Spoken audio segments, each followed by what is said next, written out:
Hello friends, एक बार फिर से आपका स्वागत है मेरे चैनल पे। तो आज हम बात करेंगे भारतीय संविधान के अनुच्छेद 14 के बारे में। ठीक है, इससे पहले आर्टिकल 13 तक हमने पूरा कवर कर लिया। आर्टिकल 13 में हमने डॉक्ट्रिन्स देखा था। ठीक है, doctrine of severability, doctrine of eclipse and doctrine of waiver. ठीक है, साथ ही साथ जुडिशियल रिव्यू हमने कवर किया था। अभी ये सब देखने के लिए आपको आर्टिकल 13 का लेक्चर देखना होगा। इससे पहले हमने डिस्कस किया था। आज के सेशन में आर्टिकल 14 है, जहाँ पर बताया गया कि समता का अधिकार यानी समानता का अधिकार क्या है, इसके अपवाद क्या है, विधि के समक्ष समता क्या है, विधि के समान संरक्षण क्या है, ये कहाँ से लिया गया है। ठीक है, साथ ही साथ ये बात करेंगे कि जो नेचुरल जस्टिस होता है, नैसर्गिक न्याय, विधि शासन, ये सारी चीज़, ये सारी टर्म्स जो है वो आर्टिकल 14 में आपको मिलने वाली है। तो आर्टिकल 14 बेसिकली है क्या, एक प्रकार से समान रूप से समानता देता है कि जो राज्य है यानी जो स्टेट है वो किसी के साथ भेदभाव नहीं करेगा, सबको एक समान न्याय मिलेगा, सबको एक समान व्यवस्था रहेगी। ये आर्टिकल 14 बताता है। ठीक है, चलिए स्टार्ट करते हैं आज का सेशन। इस वीडियो को लाइक करें, हमारे चैनल को सब्सक्राइब कर बेल आइकन जरूर प्रेस करें हमारी न्यू वीडियो सबसे पहले देखने के लिए। तो आर्टिकल 14 की बात करें। ठीक है, तो आर्टिकल 14 जो है ना, आर्टिकल 14 से लेकर आर्टिकल 18 तक में समानता का अधिकार बताया गया है। 14 में क्या कहता है, समता का अधिकार। 15 में है धर्म, मूल, वंश, जाति, लिंग के आधार पर भेदभाव नहीं करेगा। 16 में है नियोजन में भेदभाव नहीं करेगा, जो नियोजन के अवसर प्राप्त होते हैं, अपॉर्चुनिटी और वैकेंसी वगैरह निकलती है उसमें। 17 में अनटचेबिलिटी। 18 में क्या है, उपाधियों का अंत के बारे में। अब ये सभी में समानता होनी चाहिए। अब जब आप बैरक्ट देखोगे, बैरक्ट में आपको क्या सिर्फ दो लाइनें मिलती हैं। दो लाइनें क्या कहती है कि राज्य, भारत के राज्य क्षेत्र में किसी व्यक्ति को, यानी कि जो भारत के राज्य क्षेत्र में किसी भी व्यक्ति के साथ क्या नहीं करेगा, विधि के समक्ष समता से, पहला, और दूसरा विधि के समान संरक्षण से वंचित नहीं करेगा।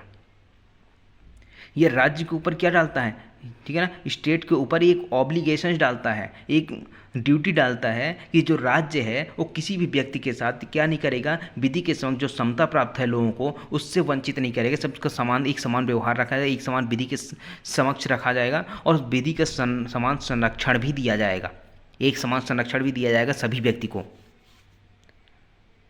ठीक है, अब ये दो लाइन तो दे दिया। अब दो लाइनों में तो आर्टिकल 14 कंप्लीट होगा नहीं आपका, पूरा मेंस में आता है जो क्वेश्चन। तो इसके लिए क्या है, इसको दो कैटेगरी में हम डिवाइड करते हैं। इसमें बहुत ही ज़्यादा वाइड लेवल है इसका। ठीक है, वाइड लेवल तो है ही।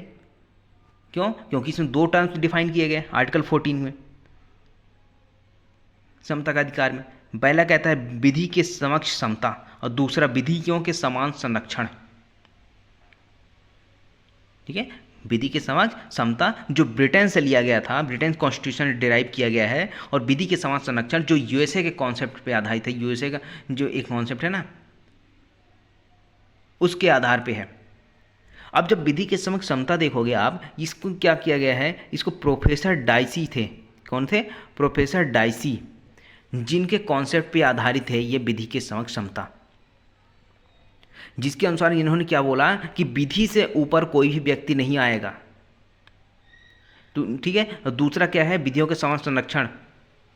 इसमें भेदभाव तो नहीं करेगा राज्य, लेकिन कुछ विधियां ऐसी बना सकती है, असामान्य परिस्थितियों वाले व्यक्ति हैं, जिनकी परिस्थितियां कुछ सामान्य परिस्थितियों वाले व्यक्ति से नहीं है जैसी, तो उसके लिए क्या किया जा सकता है, कुछ अलग भेदभाव करके कुछ कानून बनाया जा सकता है, ताकि लोगों को उसको समान स्तर पर लाया जा सके, एक समान स्तर पर लाया जा सकते, चाहे ऊँचे जात की हो, ठीक है ना, ऊँचे पैसे, अमीर हो, गरीब हो, जैसे भी हो, सबके लिए यहाँ पे क्या किया है। अब जैसे आप देखो SC ST होते हैं, SC ST, उनके लिए अलग से कानून बनाया गया है।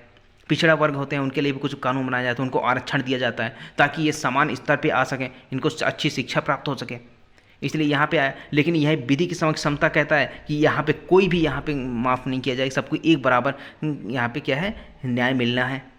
कोई अगर अपराध करता है, चोरी का अपराध करता है, तो उसमें 3 साल तक की सज़ा है 379 IPC में। ठीक है, तो वहाँ से 3 साल से ज़्यादा नहीं मिल सकती। अगर छोटा है तो उसको 3 साल से ज़्यादा नहीं मिलेगी, बड़ा है तो उससे ज़्यादा नहीं मिलेगी, यह बताया गया है।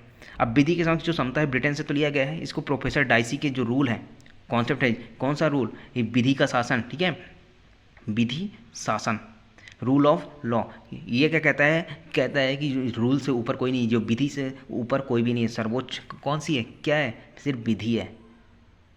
हमारा जो कॉन्स्टिट्यूशन है वो किस पर आधारित है, यानी कि वो कॉन्स्टिट्यूशन हमारा सुप्रीम है, उससे ऊपर कोई भी व्यक्ति नहीं आएगा, ना ही सुप्रीम कोर्ट का जज आएगा, ना ही प्रधानमंत्री आएगा, ना ही राष्ट्रपति आएगा।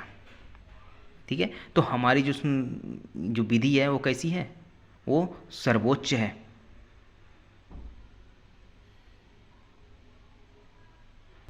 यहाँ पे आप विधि से ऊपर नहीं हैं। अब दूसरा आता है विधियों के समान संरक्षण। इसको क्या किया गया है, पॉजिटिव कॉन्सेप्ट के रूप में लिया गया है। इसमें तो कहता है भेदभाव नहीं करेगा, लेकिन यहाँ पे कहता है कि जो स्टेट है वो भेदभाव तो कर सकता है, लेकिन मनमानापन नहीं होना चाहिए। कुछ रिस्ट्रिक्शंस के साथ यहाँ पे क्या कर सकता है, भेदभाव कर सकता है, क्योंकि कुछ ऐसे व्यक्ति होते हैं जो सभी की परिस्थितियाँ समान नहीं होती। कुछ डिसेबल पर्सन होते हैं, कुछ नीची जाति के लोग होते हैं, ठीक है, जो पिछड़ा वर्ग के होते हैं, अनुसूचित जाति के होते हैं, तो उनको कुछ अलग से एक कानून बना के उनको समान स्तर पर लाया जाना। ठीक है, अगर यहाँ पे मुकेश अंबानी बैठा है, इसके पास तो बहुत पैसा है, एक यहाँ पे बैठा होगा जिसके पास बहुत कम पैसा होगा, तो यानी कि लॉ बना के इन दोनों को एक समान रूप से यहाँ पर लाना, एक समानता के रूप में लाना। यहाँ पे क्या किया जा सकता है, उसका रूल्स बनाए जा सकते हैं कुछ भेदभाव के साथ, लेकिन भेदभाव मनमाना नहीं होना चाहिए। ठीक है, तो ये पॉजिटिव कॉन्सेप्ट है। और ब्रिटेन के विधि के समक्ष जो समता है जो ब्रिटेन से लिया गया था, वो क्या है, नेगेटिव कॉन्सेप्ट है, यानी राज्य को ऑब्लिगेशन डाल देता है कि राज्य ऐसा कानून नहीं बनाएगा। अब ये मैगजीम लिखी हुई है, ठीक है, मैगजीम क्या कहती है, लेक्स रेक्स। इसका मतलब क्या है, विधि सर्वोच्च है, लॉ इज सुप्रीम। ठीक है, लॉ इज सुप्रीम। यहाँ पे क्या है, विधि से ऊपर कोई भी नहीं है। जैसा हमारा संविधान है, कॉन्स्टिट्यूशन क्या है, कॉन्स्टिट्यूशन से ऊपर कोई भी व्यक्ति नहीं आएगा, चाहे राष्ट्रपति को भी हटाने का प्रावधान है, सुप्रीम कोर्ट का जज हो उसको भी हटाने का प्रावधान है। तो सबके लिए क्या है कि हमारा जो संविधान है ना, ऐसा बनाया गया है कि लोग एक दूसरे पे डिपेंडेंसी है लोगों की। ठीक है, किसी एक के पास पावर नहीं है, पावर सभी के पास है, कुछ न कुछ यहाँ पे बनाई गई है। ठीक है, तो सेपरेशन ऑफ पावर, एक सुना है ना, पिछले लेक्चर में हमने पढ़ा था सेपरेशन ऑफ पावर क्या होता है। तो इसी के आधार पर क्या किया गया है, विधि की समक्ष समता होती है, सब विधि सर्वोच्च होती है और विधि से ऊपर कोई भी व्यक्ति नहीं रहता है। अब हम बात करें जो विधि की समक्ष समता है। ठीक है, विधि की समक्ष समता जो क्या है, एक नकारात्मक सिद्धांत को जन्म देता है। प्रोफेसर डाइसी हैं, ठीक है, प्रोफेसर डाइसी क्या कहते हैं कि ध्यानपूर्वक देखा जाए दोनों वाक्यांश कौन सा, एक विधि के समक्ष समता और दूसरा जो पॉजिटिव कॉन्सेप्ट था विधि के समान संरक्षण। तो ये क्या कहते हैं, दोनों वाक्यांश का उद्देश्य क्या है, सभी का एक समान न्याय दिलाना। ठीक है, तो एक समान स्तर पे लाना, एक प्रॉपर स्टेज पे लाना, ताकि लोगों के साथ भेदभाव ना हो सके। इसलिए क्या किया जाता है, यहाँ पे समान न्याय दिलाया जाता है, समान न्याय यहाँ पे उपलब्ध कराया जाता है। तो ये किसका कहना है, प्रोफेसर डाइसी का कहना था।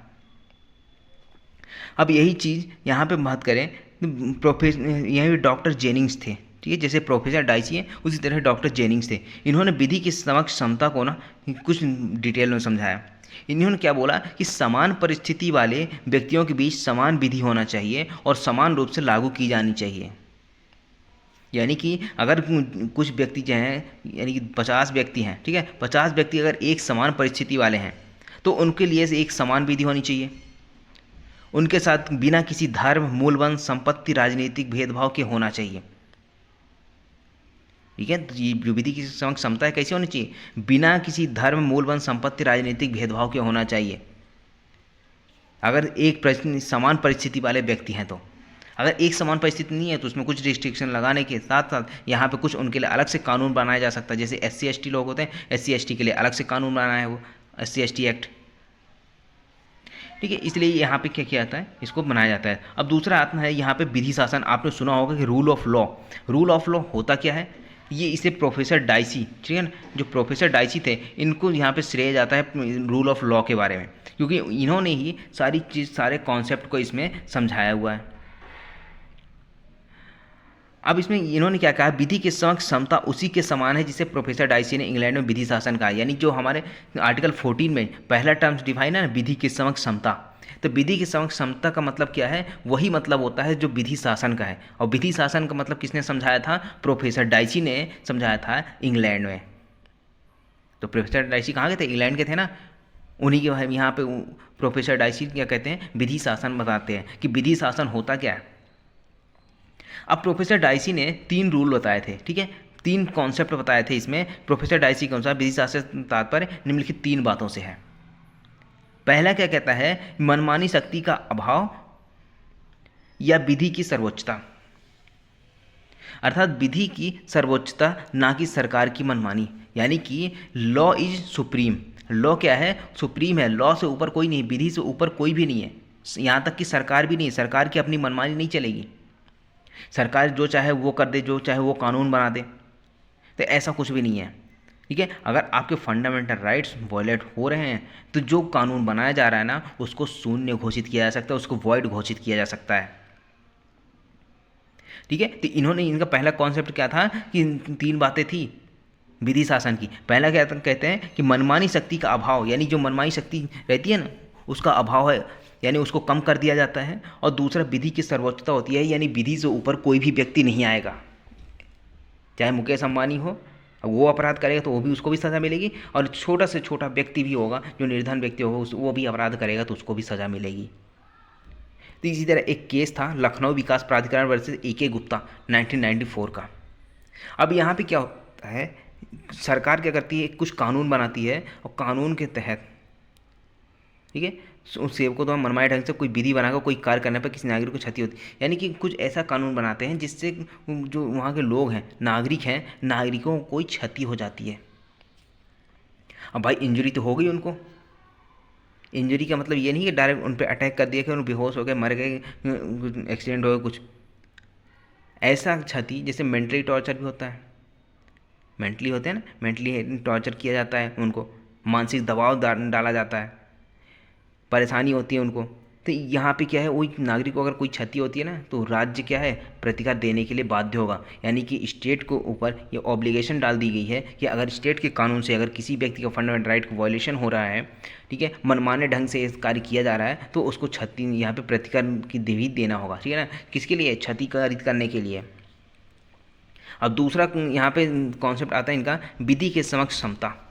इसका कहने का मतलब क्या है कि सभी वर्ग सामान्य विधि के अधीन है और उन्हें सामान्य न्यायालय द्वारा लागू किया जाता है, यानी कि जो सामान्य वर्ग, जो सामान्य विधि होती है, ठीक है, और जो सामान्य वर्ग होते हैं, तो सामान्य वर्ग किसके अधीन होते हैं, सामान्य विधि, यानी जो हमारी जैसे IPC है, ठीक है, तो IPC के तहत जितने भी क्रिमिनल ऑफेंसेस होते हैं, ठीक है, अपराध होते हैं, आपराधिक प्रवृत्ति के जो कार्य हैं, उनके लिए पनिशमेंट की क्या होगी, सबके लिए समान होगी, यानी कि सभी वर्ग क्या है, उसी सामान्य विधि यानी इसी IPC के तहत यहाँ पे पनिशमेंट इनको मिलने वाली है। ठीक है, चाहे कोई भी व्यक्ति हो, चाहे पढ़ा लिखा हो, अनपढ़ हो, किसी भी तरह का व्यक्ति हो, अगर अपराध करता है तो IPC के तहत दंडित किया जाता है उसको। हाँ, कुछ स्पेशल एक्ट भी बनाए गए हैं, अगर उन स्पेशल एक्ट में भी यहाँ पे पनिशमेंट मिलनी है तो सभी को एक स्पेशल एक्ट में भी मिल सकती है। ठीक है, और इसको न्यायालय के द्वारा लागू किया जाता है, मतलब कि अगर IPC के तहत अगर कोई अपराध करता है तो उसको पनिशमेंट देने का काम किसका है, न्यायालय का काम है ना, जुडिशरी का काम है, जुडिशरी का काम यही तो है, लॉ एंड ऑर्डर को यहाँ पे क्या करना, प्रॉपर बनाए रखना। अब तीसरा आता है सामान्य विधि, संविधान सामान्य विधि का परिणाम है। अब जो देखोगे संविधान सामान्य विधि के परिणाम है कि इसका मतलब क्या है, इसका तात्पर्य यह है कि शक्तियों का स्रोत संविधान नहीं बल्कि न्यायालय द्वारा नियमों और निर्वाचन के उनके परिवर्तन पर आधारित है। ये प्रोफेसर डाइसी कह रहे हैं, ये हमारे भारतीय संविधान के तहत नहीं है, ये तीसरा चीज़ नहीं है। पहला और दूसरा हमने जो पढ़ा वो तो है हमारे भारतीय संविधान का कॉन्सेप्ट, लेकिन जो तीसरा शब्द है आपने पढ़ा, ठीक है, जो तीसरा है आपका, तो ये चीज़ हमारे संविधान के अनुरूप नहीं है।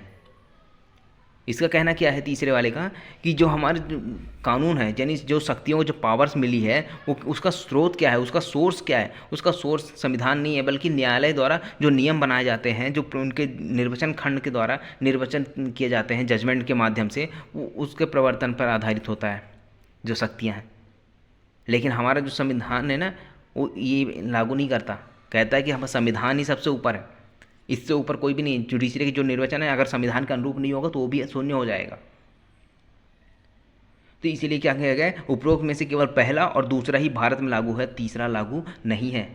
तो जो शक्तियों का स्रोत क्या है, हमारा संविधान ही है भारत के अंदर। ये इंग्लैंड के अंदर बता रहा है, तीसरा इंग्लैंड में चलता है, यहाँ नहीं चलता।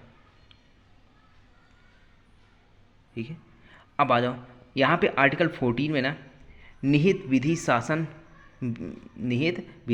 शासन संविधान का आधारभूत ढांचा है। यानी कि जो आर्टिकल 14 में ना विधि शासन बताया गया है वो क्या है, वो एक आधारभूत ढांचा है, इसको समाप्त नहीं किया जा सकता। और एक चीज़ ध्यान रखना, आधारभूत ढांचा अगर किसी को घोषित कर दिया गया न्यायालय के द्वारा तो उसको संसद के संशोधन के द्वारा भी समाप्त नहीं किया जा सकता। तो रूल ऑफ लॉ होना ही चाहिए, क्योंकि रूल से ऊपर कोई भी नहीं, नियम से ऊपर कोई भी नहीं रहेगा, चाहे आपके जज हों या आपके प्राइम मिनिस्टर हों या फिर आपके सुप्रीम कोर्ट के कोई भी जजेस हों। ठीक है, तो यहाँ पे विधि शासन का मतलब यही होता है कि विधि से ऊपर कोई भी नहीं है, और इसको आधारभूत ढांचा यानी बेसिक स्ट्रक्चर घोषित किया गया है न्यायालय के द्वारा। ठीक है, अब दूसरा क्या कहता है, अनुच्छेद 14 में नैसर्गिक न्याय का सिद्धांत शामिल है। नैसर्गिक न्याय का मतलब क्या है, नेचुरल जस्टिस होना। यानी कि आप क्या है अधिकार, जैसे आपका सुनवाई का अधिकार जो होता है, यानी कि अगर कोई भी प्रोसीडिंग चल रही है, ठीक है, कोई भी प्रोसीडिंग चलती है किसी कोर्ट में, किसी आर्बिट्रेशन में, एडमिनिस्ट्रेशन में, ठीक है, कहीं भी चले, अगर आपको सुनवाई का मौका नहीं दिया गया है तो ये क्या है, ये नैसर्गिक न्याय के अगेंस्ट में है। ठीक है, नेचुरल जस्टिस के अगेंस्ट में है।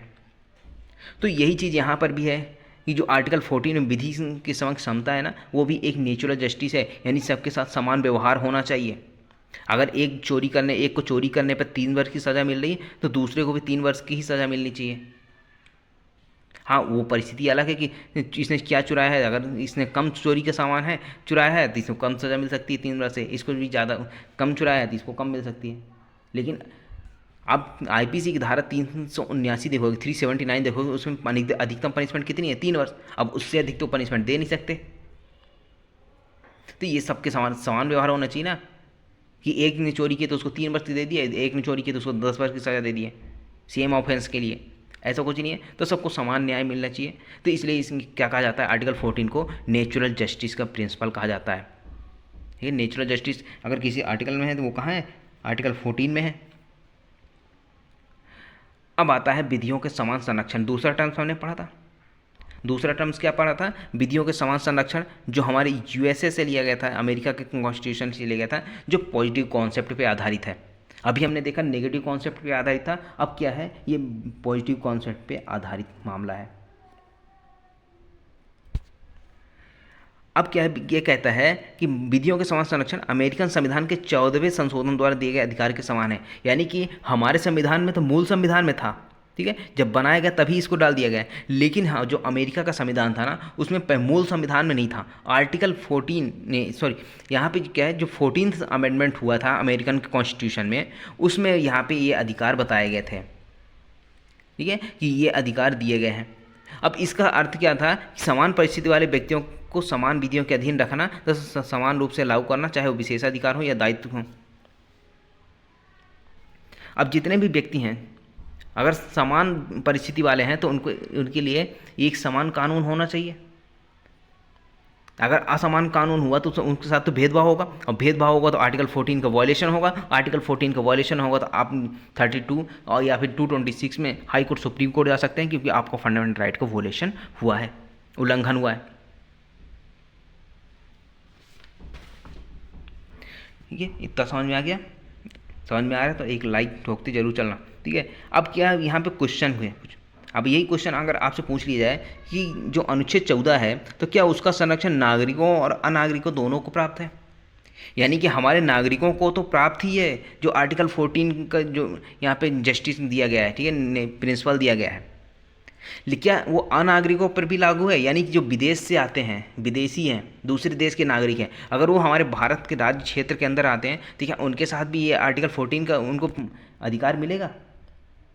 तो यही चीज़ यहाँ पे बता दिया गया कि आर्टिकल 14 में ना नागरिक शब्द के स्थान पर व्यक्ति शब्द का यूज किया गया है। अगर नागरिक यूज करता है तो इसका मतलब है कि इसे भारत के नागरिक के बारे में, लेकिन यदि यहाँ पे इस्तेमाल किया गया है कि व्यक्ति, तो व्यक्ति का मतलब होता है कोई भी पर्सन, चाहे विदेशी हो, चाहे हमारे भारत का हो, चाहे कहीं का भी हो। ठीक है, अमेरिका, चाइना, जापान, कहीं का भी हो, अगर वह व्यक्ति भारत के अंदर आता है, भारत के राज्य क्षेत्र के अंदर है, तो उसको आर्टिकल 14 का राइट मिल जाता है। भारत राज्य क्षेत्र के भीतर रहने वाले प्रत्येक व्यक्ति को, चाहे वह भारत का नागरिक हो या विदेशी हो, सभी को प्राप्त है। लेकिन अब यहाँ पे क्या कहता है, इसके विपरीत कुछ है, 15, 16, 17, 18। अब ये जो 3-4 आर्टिकल हैं, ये सिर्फ किसको प्राप्त है, ये केवल नागरिकों को ही प्राप्त है, क्योंकि जो अपॉर्चुनिटी दी जाती है, किसमें वैकेंसी आती है, नियोजन में, ठीक है, नियोजन का अवसर मिलता है, उस किसको, नागरिकों को है। जाति धर्म के आधार पर कुछ भेदभाव नहीं किया जाएगा, ठीक है। तो ये आर्टिकल 15 है, वो भी ना कुछ नागरिकों को प्राप्त है। 17 है, 18 है, नागरिकों को प्राप्त है, क्योंकि विदेशी तो उपाधि ले सकते हैं ना कुछ। अगर इंग्लैंड है तो इंग्लैंड में तो ऐसा नहीं है कि वहाँ पे उपाधियों का अंत कर दिया गया है, अनटचेबिलिटी खत्म कर दिया, ये सब। अब यहाँ पे क्या है, इसको सब खत्म कर दिया गया है। तो ये क्या है, ये सिर्फ नागरिकों को ही प्राप्त है।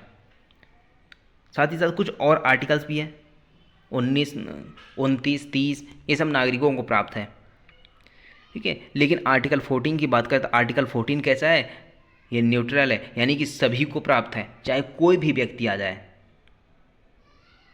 अब जो आर्टिकल 14 में व्यक्ति शब्द यूज तो कर दिया गया, अब व्यक्ति शब्द में आता कौन कौन है, ये भी तो देखना है कि आर्टिकल 14 के तहत यहाँ पे व्यक्ति जो यूज हुआ है उसमें आता कौन कौन है, ठीक है। व्यक्ति कहते हैं, विधिक व्यक्ति भी शामिल है या नहीं है। विधिक व्यक्ति कौन होता है, विधिक व्यक्ति वही व्यक्ति होता है जो किसी स्टैट्यूट के तहत यहाँ पे बनाया गया हो, किसी नियम परिनियम के अधीन बनाया गया हो, वो क्या कहलाता है, वो विधिक व्यक्ति कहलाता है। जैसे कंपनी होती है, ठीक है ना, कंपनी हो गई, एसोसिएशंस हो गए, ये सब क्या है, ये व्यक्ति के रूप में ही है। अब इसमें मामला कौन सा था, चिरंजीत लाल बनाम भारत संघ 1951 का मामला था। अब इसी में ये क्वेश्चन उठ गया, क्या जो विधिक व्यक्ति है वो इसमें आर्टिकल 14 व्यक्ति के अंतर्गत आएगा कि नहीं आएगा। तो इसी में उच्चतम न्यायालय ने अभी निर्धारित कर दिया कि आर्टिकल 14 में प्रयुक्त विधिक व्यक्ति में विधिक व्यक्ति भी शामिल है, यानी कि कंपनी भी शामिल है इसमें। अगर कोई कंपनी कुछ अपराध करती है तो वो भी ये क्या है, आर्टिकल 14 का वॉयलेशन करती है, तो उसको भी यहाँ पे पनिशमेंट मिल सकती है। अब एक और आते हैं ट्रांसजेंडर्स, ठीक है।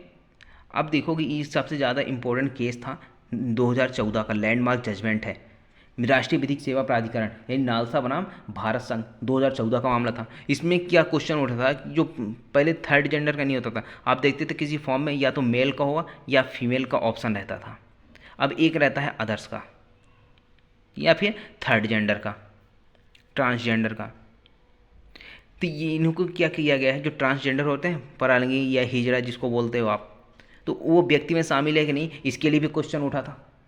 तब सुप्रीम कोर्ट ने इसी केस के माध्यम से कई गाइडलाइंस जारी की थी, ठीक है, मार्गदर्शी प्रिंसिपल जारी की है।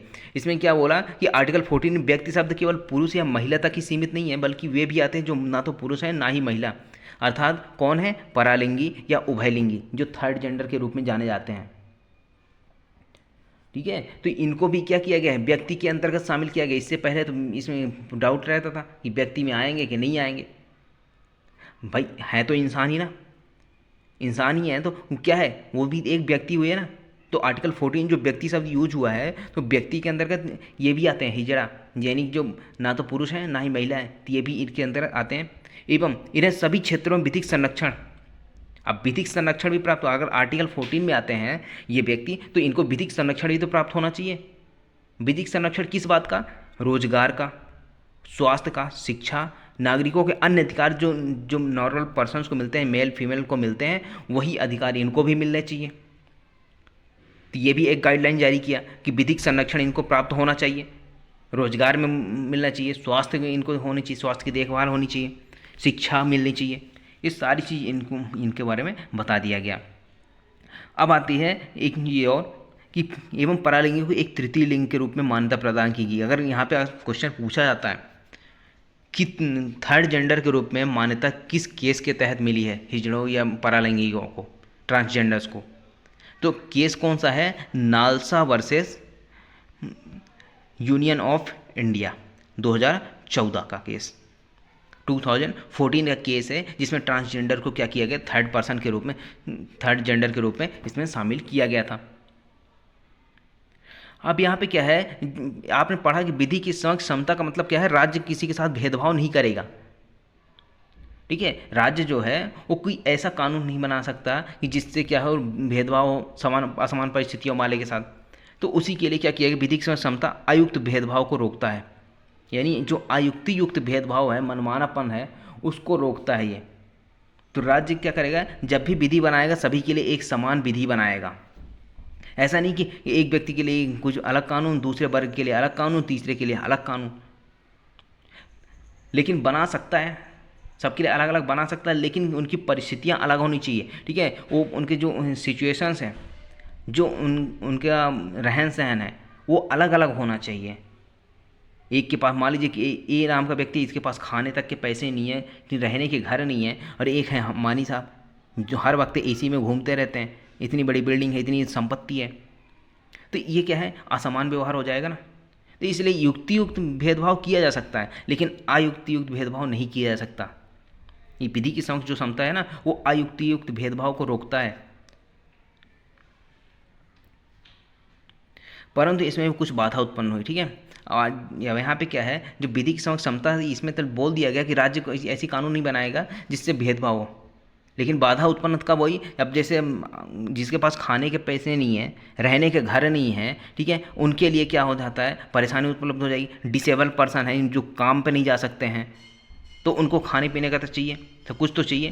तो इसीलिए इनके लिए कुछ कानून बनाया जाता है। अलग से अनुसूचित जाति होते हैं, पिछड़ा वर्ग होते हैं, ठीक है, तो इन सभी के लिए कुछ अलग से भी कानून बनाए जाते हैं, ताकि ये समान स्तर पे आ सकें। जो नॉर्मल पर्सन रहते हैं ना, उनके समान स्तर पे, समान रूप से उनके साथ चलें, समान न्याय मिले, हर चीज़ समानता में आनी चाहिए। इसलिए इनको क्या किया गया, कुछ आरक्षण भी दिए गए थे।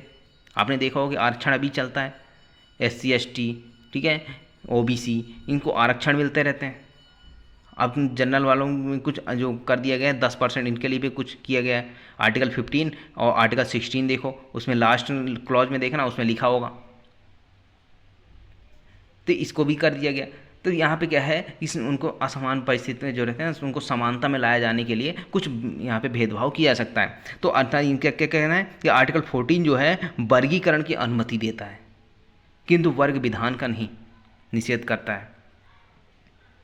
अर्थात इससे कहने का मतलब है कि आप वर्गीकरण तो कर सकते हैं, वर्ग जो विभिन्न वर्ग हैं, जो समान परिस्थितियों में नहीं रहते हैं, असमान परिस्थितियां हैं, सिचुएशन उनकी अलग अलग है, तो उसमें वर्गीकरण तो आप कर सकते हैं। जैसे SC हो गया, ठीक है, ST हो गया, OBC हो गया, इसमें क्या कर सकते हैं, आरक्षण लागू करके कुछ अलग अलग कानून बना सकते हैं इनके लिए। लेकिन वर्ग को विधान नहीं कर सकते हैं कि अलग अलग कानून बना दिया जाए इनके लिए, एकदम छोटे के लिए कठोर कानून, बड़े जो व्यक्ति हैं उनके लिए सरल कानून बना दो, ऐसा कुछ नहीं होगा। तो सभी व्यक्ति प्रकृति, योग्यता और परिस्थितियों के अनुसार क्या होते हैं, अलग अलग होते हैं। तो सभी की योग्यता अलग होती है, प्रकृति अलग होती है, परिस्थितियाँ अलग होती हैं, ये सभी तो अलग होते हैं। अगर ये सभी अलग अलग है तो उनके लिए एक समान विधि कैसे बनाई जा सकती है भैया? अगर एक समान विधि बनाएगी तो उनमें समानता कहाँ से आएगी? समानता का तो सा भी नहीं आएगा। ठीक है, तो इसके लिए संविधान निर्माताओं ने क्या किया, USA का एक कॉन्सेप्ट था, अमेरिका का कॉन्सेप्ट कौन सा था, सकारात्मक सिद्धांत, यानी पॉजिटिव कॉन्सेप्ट, विधि के समान संरक्षण। ठीक है ना, विधि के साथ समान संरक्षण, यानी कि जो विधि समता प्रदान करती है ना, समता प्रदान करती है, उसका समान रूप से संरक्षण किया जा सके लोगों के बीच में, इसलिए इस सिद्धांत को अपनाया गया। अब ये अपनाया तो गया, ठीक है। अब सकारात्मक सिद्धांत की बात करें तो विधि के समक्ष समान संरक्षण, यह सिद्धांत विधायकों को शक्ति देता है कि असामान्य व्यक्तियों के वर्गों के लिए विधि बनाकर उनको समान स्तर पर लाया जाए। अगर असामान्य व्यक्ति हैं, ठीक है ना, असामान्य व्यक्ति के वर्ग हैं, वो उनके लिए अलग कानून तो बनाया जा सकता है ना। ये विधायकों को शक्ति देता है। जो यहाँ का यह पॉजिटिव कॉन्सेप्ट है ना, विधि के समक्ष समान संरक्षण, ये विधायकों, ये लेजिस्लेचर जो विधि बनाते हैं, ठीक है, तो उनको ये पावर देता है कि ऐसे लोगों के लिए, ऐसे लोगों के वर्गों के लिए ना अलग से विधि बनाई जा सकती है, ताकि उनको समान स्तर पर लाया जा सके। अगर समान स्तर पर नहीं लाया जाएगा तो वो तो हमेशा पीछे के पीछे रहते जाएंगे, आगे वाले जो अमीर हैं अमीर होते जाएंगे, गरीब गरीब होता जाएगा। इसलिए यहाँ पे ऐसे कानून बनाया जाता है। अब यहाँ पे कुछ केस थे, चंपाकम दोरई राजन मद्रास विश्वविद्यालय 1951। अब यहाँ पे क्या किया गया, इस केस के तहत एक सिद्धांत लाया गया, युक्तियुक्त वर्गीकरण का सिद्धांत। ठीक है, यानी कि वर्गीकरण तो आप व्यक्तियों के बीच वर्गीकरण तो कर रहे हो, लेकिन युक्तियुक्त तो होना चाहिए, मनमानापन नहीं होना चाहिए। सरकार अपने मनमानेपन जो चाहे वो कर दे, जैसे वोट बैंक की राजनीति होती है ना, वोट पाने के लिए कुछ भी करते रहते हैं। तो उसी चीज़ के लिए यहाँ पे बताया गया कि अगर वर्गीकरण कर भी रहे हो ना, तो यहाँ पे युक्तियुक्त होना चाहिए, मनमानापन नहीं करना कि जो मन में आया है वही कर दो। तो इसीलिए यहाँ पे कहा गया है कि विधि के समक्ष समता का अर्थ नहीं कि प्रत्येक विधि सामान्य प्रकृति की हो और एक ही विधि सभी व्यक्तियों पर समान रूप से लागू हो। ठीक है, तो यहाँ पे जो जितनी भी विधियाँ लागू होती हैं वो सामान्य प्रकृति की तो हो सकती है मान लो, लेकिन एक ही विधि सभी व्यक्तियों पर समान रूप से लागू कर दी जाए ये तो गलत हो जाएगा। क्योंकि जो लोगों की आवश्यकताएं होती हैं, परिस्थितियां होती हैं, उनकी योग्यता होती है, वो अलग अलग होती है। जब ये अलग अलग होती है तो उनकी अपेक्षाएं भी अलग अलग होंगी। तो इसलिए यहाँ पे युक्तियुक्त वर्गीकरण का सिद्धांत इस केस के तहत लाया गया। अगर पूछा जाता है युक्तियुक्त वर्गीकरण का सिद्धांत किस केस में लाया गया, किस केस में प्रतिपादित किया गया, तो क्या होगा, चंपाकम दोरईराजन बनाम मद्रास राज्य विश्वविद्यालय 1951।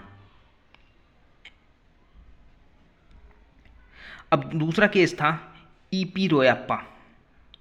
ईपी रोयप्पा वर्सेस तमिलनाडु राज्य 1974 का मामला था ये। जब ये 1974 का मामला आता है, ठीक है, तो इसमें क्या न्यायमूर्ति भगवती थे, पीएन भगवती का नाम सुना है, जस्टिस पीएन भगवती न्यायमूर्ति। इन्होंने क्या अभिनिर्धारित किया कि वर्गीकरण तो किया जा सकता है, लेकिन ऐसा वर्गीकरण मनमाना वो भ्रामक नहीं होना चाहिए। यानी कि वर्गीकरण ऐसा नहीं होना चाहिए कि लोगों को भ्रम उत्पन्न हो कि भाई इसमें हुआ क्या है, हमारे साथ गलत हो रहा है, सही हो रहा है, क्या हो रहा है, भ्रम की स्थिति नहीं उत्पन्न होनी चाहिए। वर्गीकरण मनमाना नहीं होना चाहिए। ये ईपी रोयप्पा बनाम तमिलनाडु के मामले में कहा गया, 1974 का मामला था। ये सारी जितने केसेस हैं लैंडमार्क जजमेंट है, यही चीज़ एग्जाम में पूछी जाती है। ये नेक्स्ट आता है मेनका गांधी बनाम भारत संघ। अब ये वर्गीकरण नैसर्गिक न्याय पर आधारित होना चाहिए। ये किस केस में कहा गया कि मेनका गांधी बनाम यूनियन ऑफ इंडिया यानी भारत संघ। तो अभी आपने पढ़ा ना वर्गीकरण का सिद्धांत, तो वर्गीकरण होना तो चाहिए लेकिन नेचुरल जस्टिस पे आधारित होना चाहिए, मनमाना नहीं होना चाहिए। अगर मनमाना हुआ तो नेचुरल जस्टिस कहाँ गई? नेचुरल जस्टिस तो उसमें आई नहीं ना। जब नहीं आई तो यहाँ पे आर्टिकल 14 का वॉयलेशन हुआ। आर्टिकल 14 का वॉयलेशन हो तो आप रिट लगा सकते हो इसके लिए। उसके बाद नेक्स्ट केस आता है काठी रेनिंग बनाम स्टेट ऑफ सौराष्ट्र, 1952 का मामला था, जिसमें क्या किया गया, वर्गीकरण एक बोधगम्य अंतरक पर आधारित हो, अर्थात तर्क संगत हो, रीजनेबल होनी चाहिए, तर्क संगत होनी कुछ उसमें होना चाहिए। ऐसा नहीं कि कुछ भी बना दिए विधि, कुछ भी वर्गीकरण कर रहे हो, लोगों को कुछ समझ में नहीं आ रहा। इसमें कुछ इंटेलिजेंस तो होना चाहिए, तर्क संगत तो हो। तो इसलिए इस केस में बोला गया कि काठी रेनिंग बनाम स्टेट ऑफ सौराष्ट्र में 1952 का केस था। अर्थात अब युक्तियुक्त वर्गीकरण तो आपने पूरा समझ लिया। इसका मतलब क्या हुआ कि अगर सामान्य परिस्थिति वाले व्यक्ति हैं ना, उनके लिए यदि इक्वल लॉ बनाया जाए तो युक्तियुक्त तो होगा, लेकिन अगर असामान्य व्यक्ति हैं, अगर असामान्य परिस्थिति वाले व्यक्ति हैं, उनके लिए भी वही विधि बना दी जाए, ये तो अयुक्तियुक्त होगा, युक्तियुक्त तो होगा ही नहीं, रीजनेबल तो होगा ही नहीं ये लॉ। ठीक है, इसीलिए यहाँ पे इस सकारात्मक सिद्धांत को, यूएसए के सिद्धांत को लाया गया संविधान निर्माताओं के द्वारा। बोला गया कि वर्गीकरण तो कर सकते हैं लेकिन वर्ग विधान नहीं कर सकते, वर्ग विधान का निषेध करती है ये। ठीक, युक्तियुक्त वर्गीकरण किया जा सकता है। ठीक है, तो आई होप आपको ये समझ में पॉजिटिव कॉन्सेप्ट, नेगेटिव कॉन्सेप्ट। ठीक है, अब आता है विधि के समक्ष समता और विधि के समान संरक्षण में अंतर क्या है। आपने पढ़ा ना, विधि दोनों पढ़ लिया कॉन्सेप्ट, अब दोनों में अंतर क्या हो रहा। तो विधि के समक्ष समता जो है वो विधि के समक्ष समान संरक्षण है। इसमें पहला डिफरेंस ये आता है कि ये नकारात्मक सिद्धांत पे यानी राज्य पे नेगेटिव ऑब्लिगेशन डालता है, ड्यूटी डालता है कि राज्य ऐसा कानून नहीं बनाएगा, राज्य किसी के साथ विधि के समक्ष समता से वंचित नहीं करेगा, विधि के समान संरक्षण से वंचित नहीं करेगा। लेकिन विधि के समान संरक्षण जो है ना वो सकारात्मक सिद्धांत भी है, यानी कि इसमें दोनों चीज़ शामिल हो जाती है, नकारात्मक सकारात्मक दोनों शामिल हो जाती है। पहला कहता है कि वर्गीकरण कर सकता है लेकिन यहाँ पे वर्ग विधान नहीं कर सकता, भेदभाव कर सकता है लेकिन युक्तियुक्त होना चाहिए, मनमाना नहीं होना चाहिए।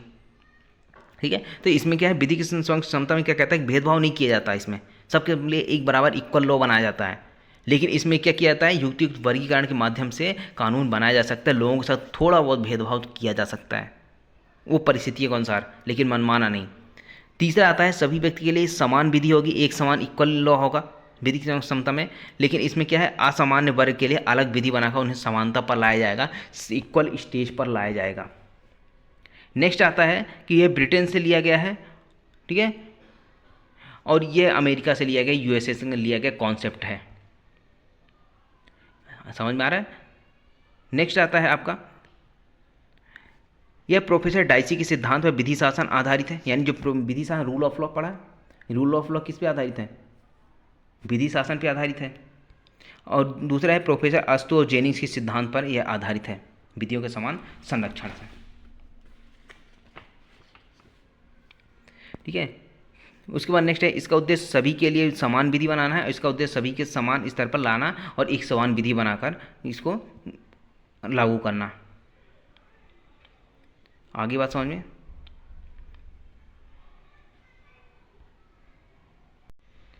अब आर्टिकल 14 से रिलेटेड कुछ केसेस हैं, आर्टिकल 14 से रिलेटेड कुछ लैंडमार्क जजमेंट्स हैं, आपको देखने चाहिए। पहला आता है अयूब खान वर्सेस नूर खान, अयूब खान नूर खान पठान वर्सेस महाराष्ट्र राज्य, 2013 का मामला है। इसमें क्या बोला गया था, जो प्रति परीक्षा यानी जो क्रॉस एग्जामिनेशन होता है वो नेचुरल जस्टिस के सिद्धांत पर आधारित है और ये उसका एक अभिन्न अंग है। अगर क्रॉस का यहाँ पे अवसर नहीं दिया गया ना, तो फिर वो क्रॉस जो है, जो गवाही हुई ना, वो अधूरी गवाही मानी जाती है, क्योंकि वो नेचुरल जस्टिस का एक सिद्धांत है, वो एक अभिन्न अंग है उसका। दूसरा आता है, दूसरा केस क्या था, DK यादव बनाम JMA इंडस्ट्रीज लिमिटेड 1983। इसमें क्या बोला गया कि जो सुनवाई का अवसर भी नैसर्गिक न्याय के सिद्धांत पर आधारित है। आर्टिकल 14 क्या है, नेचुरल जस्टिस पर आधारित है ना। जब नेचुरल जस्टिस पे आधारित है ये, तो जो सुनवाई का अवसर भी क्या होना चाहिए, ये नेचुरल जस्टिस के आधार पर है। अगर सुनवाई का अवसर नहीं दिया गया तो नेचुरल जस्टिस कहाँ गई फिर, जब उसको सुनवाई का मौका ही नहीं मिला, अपने पक्ष रखने का मौका नहीं मिले। और ये जो है ना, न केवल न्यायिक प्रयोजन के लिए बल्कि अर्ध न्यायिक प्रशासनिक सभी कार्रवाई में भी यूज होता है। उसके बाद नेक्स्ट आता है आपका रणधीर सिंह बनाम भारत संघ, रणधीर सिंह बनाम भारत संघ 1982 का है। इसमें क्या बोला कि समान कार्य के लिए समान वेतन अनुच्छेद 14 के तहत अनिवार्य है। ठीक है, ये DPSP का पार्ट था। बाद में इस केस के तहत क्या बोल दिया गया, जो समान कार्य के लिए जो समान वेतन है ना, वो आर्टिकल 14 का ही एक अनिवार्य तत्व है। अगर सबको एक समान कार्य कराया जा रहा है तो एक समान वेतन भी तो मिलना चाहिए। उसके बाद जोसेफ साइन बनाम भारत संघ, इसमें 497, ठीक है, 497 एडल्ट्री वाला मामला आता है। इसको यहाँ पे आर्टिकल 14 कहता है, जिसको क्या कर दिया गया, बोला गया कि आर्टिकल 14 जो है ना उसका वॉयलेशन करती है, इसको यहाँ पे समानता का अधिकार नहीं है, ये चीज़ यहाँ पे बता दिया गया और इसको अनकॉन्स्टिट्यूशनल कर दिया गया। उसके बाद आता है मेनका गांधी बनाम भारत संघ 1978। ठीक है, ये 1978 का केस था। DS नकारा बनाम भारत संघ 1983 का केस। बॉम्बे बनाम FN वलसारा 1950 और नवतेज सिंह जौहर बनाम भारत संघ। ठीक है, ये इसमें 377 का मामला था जो IPC के हैं, अननेचुरल लस्ट के बारे में। ठीक है, उसके सायरा बानो बनाम भारत संघ 2017। विशाखा बनाम राजस्थान, ये काफ़ी इंपॉर्टेंट लैंडमार्क जजमेंट है। इसमें क्या किया गया था, मार्गदर्शी प्रिंसिपल देखे, जो वर्क प्लेस पर क्या किया था, सेक्सुअल हरेसमेंट किया जाता है, उसके लिए यहाँ पे किया गया था। नेक्स्ट आता है आपका विशाखा बनाम राजस्थान राज्य, ये हो गया। इंडियन यंग लॉयर्स एसोसिएशन बनाम स्टेट ऑफ केरला 2018, सबरी वाला मंदिर का मामला था, जहाँ पे महिलाओं को नहीं जाने दिया जाता था। समानता का अधिकार तो यहाँ पे हुआ ही नहीं, आर्टिकल 14 का वॉल्यूशन हुआ, तो इसके लिए यहाँ पे कुछ किया गया था, जजमेंट आए थे। बालाजी बनाम मैसूर राज्य 1963, आर्टिकल 14 का ही केस है। ठीक है, तो आई होप आपको ये पूरा समझ में आए। अगर आप लोग समझ में आए तो प्लीज़ दोस्तों के साथ शेयर जरूर करिएगा। ठीक है, तब तक के लिए मिलते हैं अगले लेक्चर में, तब तक के लिए बाय बाय।